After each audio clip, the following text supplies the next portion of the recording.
신약성경 105페이지 누가복음 8장 40절부터 56절까지의 말씀입니다.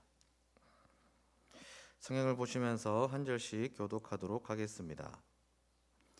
예수께서 돌아오심에 무리가 환영하니 이는 다 기다렸음이러라.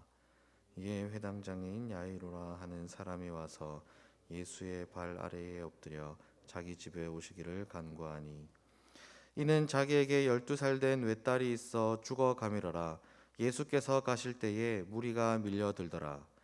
이에 12해를 열중으로 앓는 중에 아무에게도 고침을 받지 못하던 여자가 예수의 뒤로 와서 그의 옷가에 손을 대니 혈루증이 즉시 그쳤더라.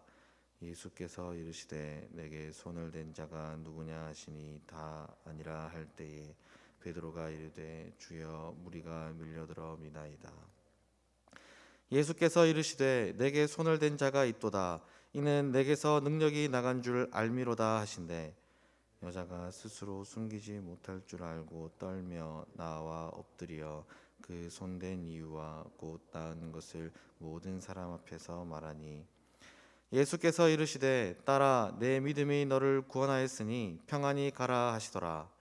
아직 말씀하실 때에 회당장의 집에서 사람이 와서 말하되 당신의 딸이 죽었나이다.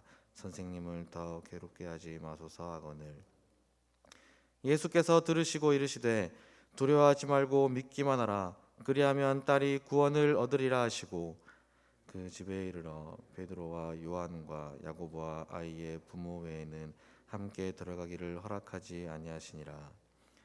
모든 사람이 아이를 위하여 울며 통곡하매 예수께서 이르시되 울지 말라. 죽은 것이 아니라 잔다 하시니 그들이 그 죽은 것을 아는 고로 비웃더라. 예수께서 아이의 손을 잡고 불러 이르시되 아이야 일어나라 하시니 그 영이 돌아와 아이가 곧 일어나거늘 예수께서 먹을 것을 주라 명하시니 함께 읽겠습니다. 그 부모가 놀라는지라. 예수께서 경고하사 이 일을 아무에게도 말하지 말라 하시니라. 아멘. 오늘 본문은 예수님께서 야이로의 딸을 살리신 것과 혈루증 여인을 고치신 것을 내용으로 담고 있습니다. 먼저 41절을 보시면 야이로를 회당장으로 소개합니다. 당시 회당장은 예배를 드리는 회당을 관할하는 사람으로서 예배를 감독하고 유대인들이 율법을 잘 지켜 행하며 살아갈 수 있도록 가르치는 자로서 유대인들로부터 존경과 인정을 받던 사람이었습니다. 그런데 그랬던 그가 그의 모든 지위를 버리고 예수님께 나와서 그의 발 앞에 엎드려 자기의 집에 와주시기를 간구합니다.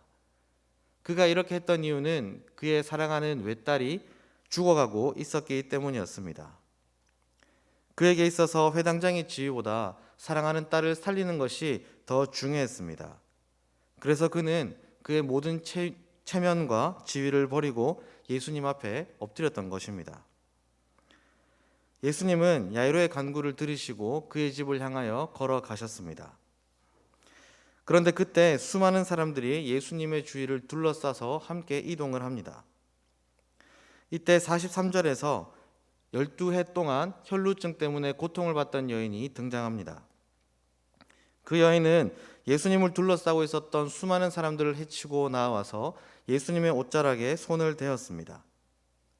그러자 그 누구도 고칠 수 없었던, 그래서 무려 12년 동안이나 그녀를 고통의 삶으로 만들었던 그 혈루증이 씻은 듯이 깨끗하게 고침을 받았습니다.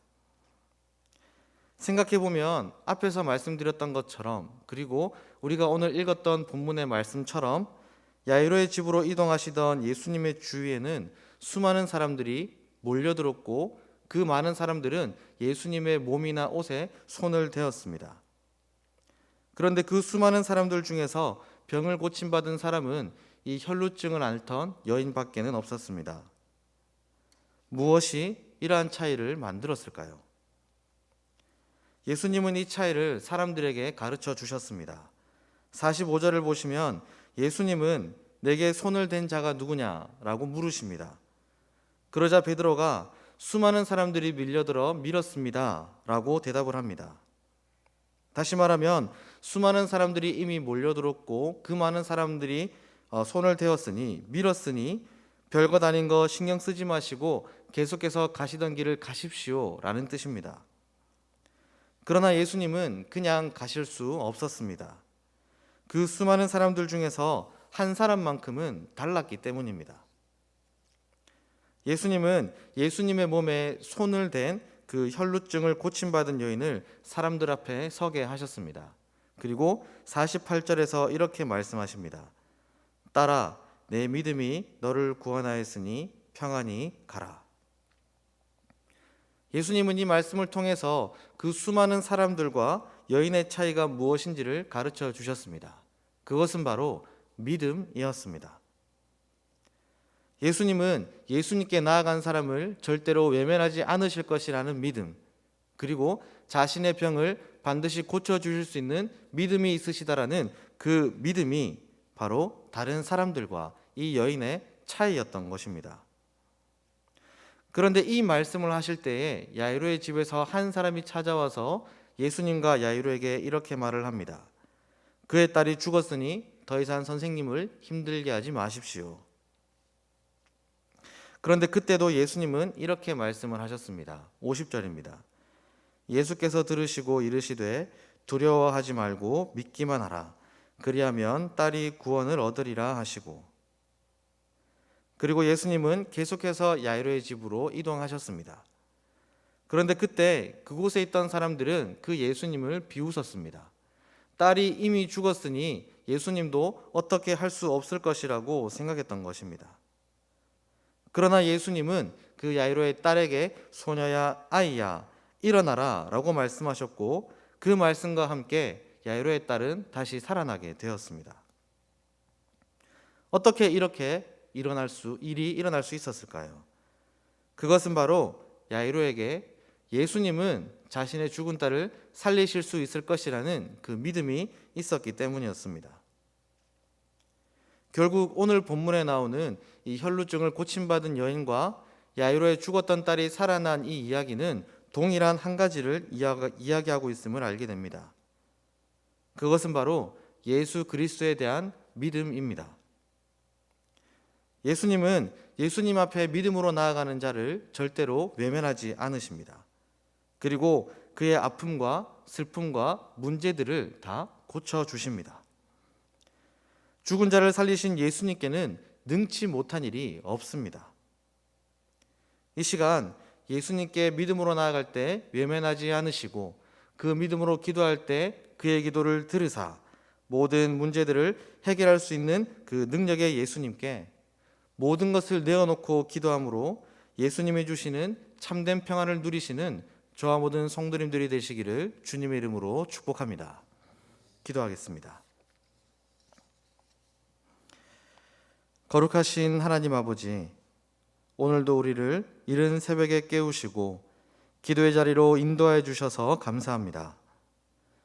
그리고 믿음으로 나아가는 자를 외면하지 않으시는 예수님께, 모든 슬픔과 아픔과 문제를 해결할 능력이 있으신 예수님께 마음 모아 아뢰 수 있는 은혜를 베풀어 주시니 감사합니다. 혈루증 여인과 같이 누구에게도 꺼내놓을 수 없는, 그리고 오랫동안 힘들게 만들었던 그 문제를 예수님 앞에 내어놓고 기도할 때에 믿음으로 기도하게 하여 주시옵소서. 그리고 야이로의 죽었던 딸과 같이 내가 보기에도, 다른 사람들이 보기에도 불가능한 일처럼 보인다 할지라도 능치 못함이 없으신 예수님께 모든 것을 내어놓고 기도할 때에 믿음으로 기도하는 자의 기도를 들으시고 응답하시는 예수 그리스도의 능력을 경험하는 우리가 되게 하여 주시옵소서. 특별히 이 코로나 상황을 놓고 기도합니다. 1년 동안 너무 힘들었고 그 누구도 정복할 수 없었고 누가 보기에도 불가능할 것이라고 말하지만 예수 그리스도께는 능치 못함이 없으심을 믿사오니 씻은 듯이 사라지게 하시고 다시 주님 주시는 평안을 누리며 모든 성도님들이 교회에 함께 모여 예배할 수 있는 날을 속히 허락하여 주시옵소서. 모든 말씀 예수님의 이름으로 기도드리옵나이다. 아멘.